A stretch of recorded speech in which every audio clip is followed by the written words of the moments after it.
you're a beginner just starting out with photography, or you already have some experience and are ready for an upgrade. I'm Lola and I'm happy to help you make the right choice when it comes to picking a Sony system camera. In this video, I'll tell you, among other things, which model best suits your experience level, why the type of image sensor can make a big difference, how the size of the camera affects the user friendliness, and what IBIS can actually do for your photos and videos.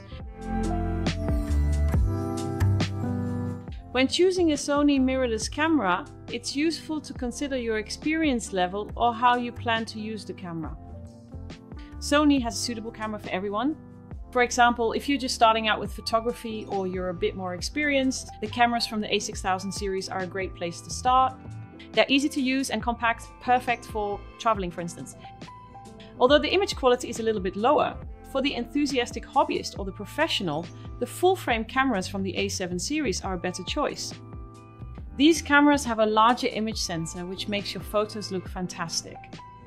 And if you're often on the go but still want that full-frame quality, the cameras from the A7C series are just as good, but they're a more compact size. And for anyone who wants to go all out with vlogging and making videos, the cameras from the ZV series are ideal. They have special functions for vloggers, like the product showcase setting, which lets you show products beautifully on camera. So no matter your skill level or what you want to capture, there's always a Sony camera that's just right for you. The image sensor in your camera is the part that captures all the light and turns it into an image. The larger the sensor, the more light it can capture. Now, there are two types of sensors you should keep in mind: APS-C and full frame. An APS-C sensor is smaller and therefore captures less light.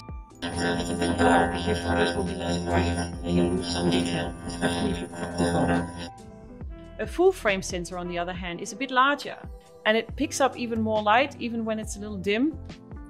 That way, you get bright, detailed photos, even if you crop them later. So if you want your photos to look just as good as your memories, a full frame sensor is the best choice. The smaller the camera, the easier it is to take it with you on the go. Larger cameras have a very solid grip, which makes shooting more comfortable. Of course, the best choice depends on how you plan to use it.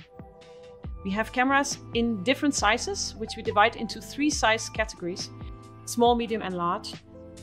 Thanks to their compact size, small cameras are easy to take with you, perfect for travel and vacations, and you won't be lugging around much extra weight. These cameras don't fit quite as comfortably in your hand, so they might be a bit less suitable for professional photography. A medium-sized camera is useful if you're often out with your camera, like for an on-location shoot. And thanks to a larger grip, it's a bit more comfortable to hold, but still not as comfy as a large camera. IBIS, or in-body image stabilization, is a technology that keeps your shots nice and steady. Imagine you're trying to capture that beautiful view at dusk, but you don't have a tripod with you. With IBIS, you can effectively use a slower shutter speed without your photo turning out blurry or shaky.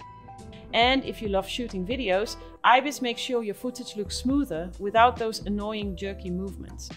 If you don't have IBIS, you run the risk of your photos being less sharp in low light and your videos looking a bit less professional. So if you often take record or videos by hand, a camera with IBIS is definitely recommended. Hopefully, this video has helped you get a clearer idea of which Sony mirrorless camera suits you best.